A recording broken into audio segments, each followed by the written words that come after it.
च कौनी नगरिया में लगल है बजरिया, अयोध्या नगरिया में लागल है बजरिया।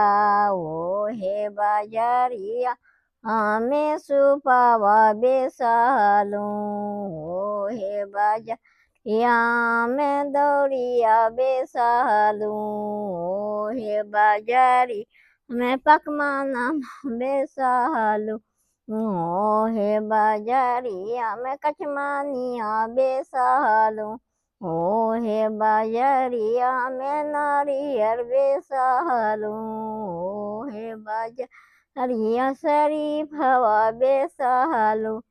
कौनी बैगुना में सुरुज नहीं उगलान, कौन बैगुना में आदिता नहीं उगला।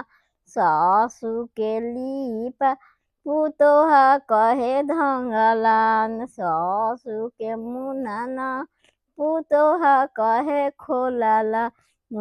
हे बैगुना में सुरुज नहीं उगला, हे बैगुना में आदिता नहीं उगला।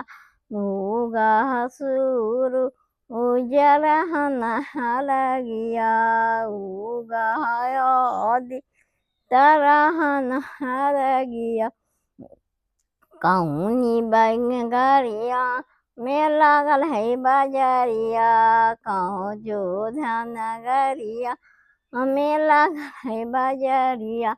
ओ हे बजरिया में पियरिया बेसलूं, ओ हे बजरिया में सिंदूरा बेसलूं, ओ हे बजरिया में आरतवा बेसलूं, ओ हे बजरिया बेदामा बेसलूं, ओ हे बजरिया गंधा धूपिया बेसलूं, ओ हे बजरिया मैं ढकानिया दीवा बेसलूं, ओ हे बजरिया में सफरवा बेसलूं। कौनी बैगुना में सुरुज नहीं उगला, कौनी बैगुना में आदिता नहीं उगला।